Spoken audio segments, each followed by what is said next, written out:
Hello friends, welcome to Yas Recipes. இன்னைக்கு நம்ம சேனல்ல வெண்டைக்காவையும் முட்டையும் வச்சு ஒரு சூப்பரான பொடி மாஸ் ரெசிபி தான் பார்க்க போறோம்.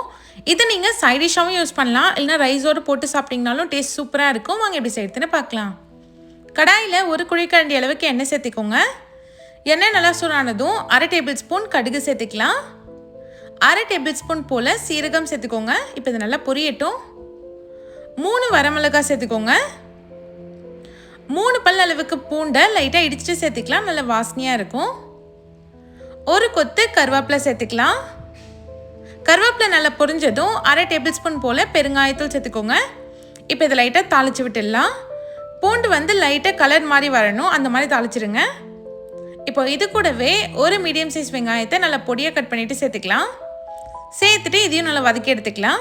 வெங்காயம் பார்த்திங்கன்னா நல்லா வதங்கி கண்ணாடி பதம் வரணும், அந்த மாதிரி வதக்கி எடுத்துக்கோங்க. இப்போ இதில் 1/4 கிலோ அளவுக்கு வெண்டைக்காய் சேர்த்துக்கலாம். வெண்டைக்காயில் எந்த ஈரப்பதமும் இல்லாமல் பார்த்துக்கோங்க. இப்போ தேவையான அளவுக்கு உப்பு சேர்த்துக்கலாம். நான் ஒரு டேபிள் ஸ்பூன் அளவுக்கு உப்பு சேர்த்துருக்கேன், நீங்கள் பார்த்துட்டு சேர்த்துக்கோங்க. வெண்டைக்காவை இந்த எண்ணெயிலேயே ஒரு 5 நிமிஷம் போல் மீடியம் ஃப்ளேமில் வேக வைங்க. இந்த மாதிரி நம்ம நல்லா வதக்கிட்டு வேக வைக்கிறப்போ குழப்பெல்லாம் சீக்கிரமாக போயிடும். இப்போ மூடி போட்டு ஒரு 5 நிமிஷம் வேகட்டும். ஓப்பன் பண்ணி பார்த்தீங்கன்னா வெண்டைக்காய் நல்லாவே குக் ஆகிருக்கும். குழப்பம் அந்த அளவுக்கு இருக்காது. பாருங்கள், இந்த அளவுக்கு நல்லா வதங்கி வரணும். இப்போ இதில் நம்ம மசாலா சேர்த்துக்கலாம். 1/2 டேபிள் ஸ்பூன் மஞ்சள்தூள் சேர்த்துக்கோங்க. 1 டேபிள் ஸ்பூன் அளவுக்கு தனி மிளகாத்தூள் சேர்த்துக்கலாம். 1 டேபிள் ஸ்பூன் அளவுக்கு சாம்பார் பொடி சேர்த்துக்கலாம். சாம்பார் பொடி சேர்த்து செய்கிறப்போ நல்ல டேஸ்ட்டாக இருக்கும். இப்போ பார்த்தீங்கனாலே தெரியும் வெண்டைக்காய் நல்லாவே வதங்கி வந்துருச்சு. வெண்டைக்காயில் கொஞ்சம் கூட அந்த குழப்பு தன்மை இல்லை. இந்த மாதிரி வதங்கி வந்ததுக்கப்புறம் தான் நம்ம முட்டை சேர்க்கணும். அதுக்கு முன்னாடி சேர்த்திங்கன்னா டேஸ்ட் மாறிடும். இதில் நான் ஆல்ரெடி 2 முட்டையை பீட் பண்ணி வச்சுருக்கேன், அதை சேர்த்துருக்கேன். சேர்த்துட்டு இதை நல்லா கலந்து விட்டுட்டே இருங்க. கொஞ்ச நேரத்துலேயே வந்து முட்டை பொடி மாஸ் மாதிரி ஆகிடும்.